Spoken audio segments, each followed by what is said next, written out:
Welcome to the Piledriver Podcast. My name's Connor. This is Alex. And we're talking about wrestling. All right. So, Wrestlemania. Predictions. John Cena, Cody Rhodes. Honestly, I don't think they're going to have John Cena win. I think it would be a little weird if they did, especially since he's retiring and he's the heel right now. But at the last minute, they could also make Cody Rhodes turn heel and have John Cena become the babyface. But I don't know. I kind of doubt that. But again, always a possibility. Anything is possible in the world of wrestling. I think that there's a strong possibility that John Cena will win that championship. And then at the final pay-per-view of his career, legacy match, him, Orton, for the title. That's what a lot of people are saying.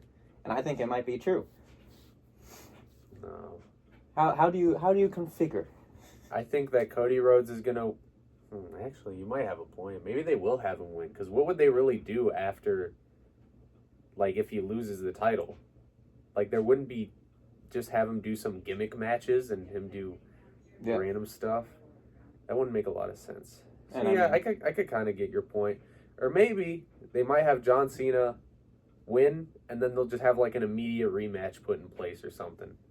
Possibly so, but there has been a lot of fan turmoil about Cody Rhodes' reign, saying it has gotten dry and it has gotten stale, and Triple H might be looking to strip Cody Rhodes of that title soon, and who better than the face of the company on his last WrestleMania? Yeah. And the whole thing with Cody Rhodes being a heel, I feel like he's already kind of shown shades of him being a heel with the stuff that he talks about with John Cena. Or a great example is that match with Kevin Owens, where kind of like a switch was flipped in his head, and he just went crazy on him, put him through a ladder. Yeah. Killed him, basically. Yeah. I know when we were watching that, I was speculating if he was dead. Oh, yeah. Sami Zayn's reaction, too. Yeah. Oof.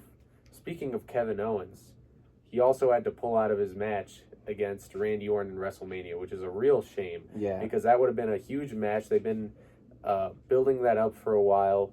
But then again, since they brought back the Piledriver that Kevin Owens has been using, of course they took it away because, that could cause, like... Right on their head. Yeah, slams them right on their head, and it'd be a real shame to see somebody get, like, CTE. But anyways, Seth Rollins, Roman Reigns, CM Punk, custody of Paul Heyman match. Basically. How do you think that's going? Man, they're going to be talking tonight, and I feel like tonight on Monday Night Raw, that'll be showing a lot of what might be happening, because I'm kind of trying to think about that. Like, is Paul Heyman going to side with Roman Reigns tonight when they're having their big promo, or CM Punk, because he's going to be in CM Punk's corner? Because at the end of the day, I guess he is still the Tribal Chief's wise man, but when this match comes around, he can't be. But there's also a lot of speculation going on that Paul Heyman might shock everyone and become a new Paul Heyman guy. Well, Seth Rollins would become a new Paul Heyman guy for Paul Heyman. And that's been a lot of speculation, and we've seen kind of teasers for that. Mm-hmm. Because you kind of look at Paul Heyman's past, and to be honest, he's a little snake in the grass. Like, he's betrayed Brock Lesnar.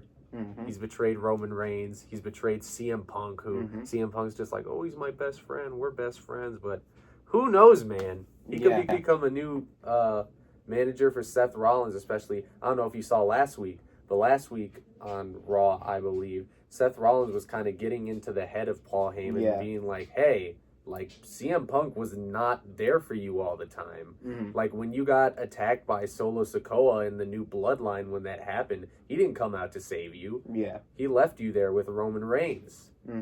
And that one, I saw this clip on TikTok of Seth Rollins running up and feinting a curb stomp, and then telling Paul Heyman that he now owes him a favor, I believe it called. Yeah. So I'm thinking it could be time that Seth Rollins gets a good title push that he has deserved for so long.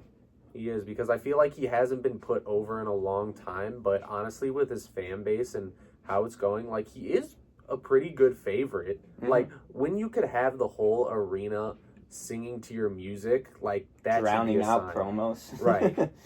And the last good title run that he had was the World Heavyweight title. And in my opinion, without Seth Rollins, that World Heavyweight title wouldn't have been what it is today. And now Gunther is kind of ruining it, and I can only hope that Jey Uso strips him of that title, but we shall see.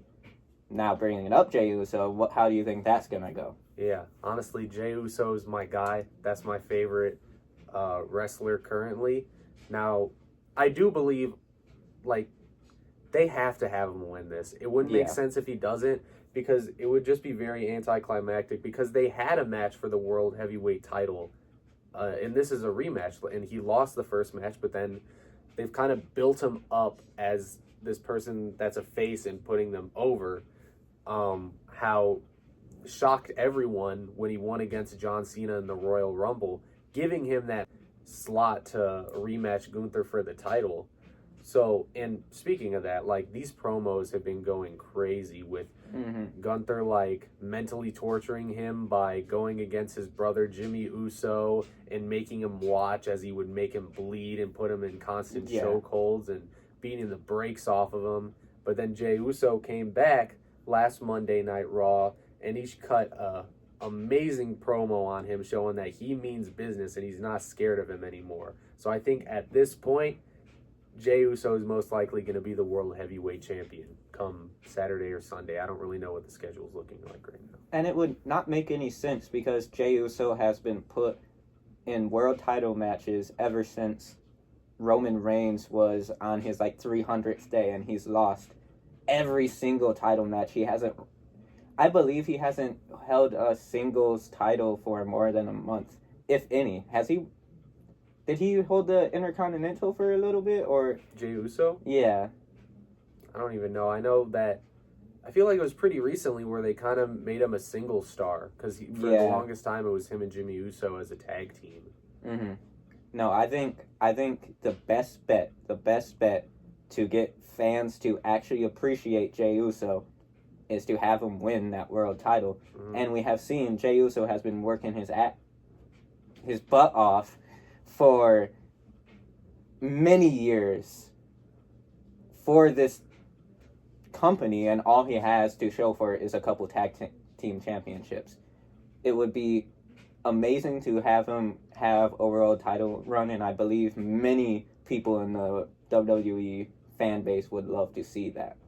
Right. And then it also kind of makes you question, like, if he's one of the people holding the title, how is that going to work with the bloodline? Because it's always been Roman Reigns being the tribal chief because he won the title. Of course, that's the Universal Championship, and that's not as huge as the heavyweight title.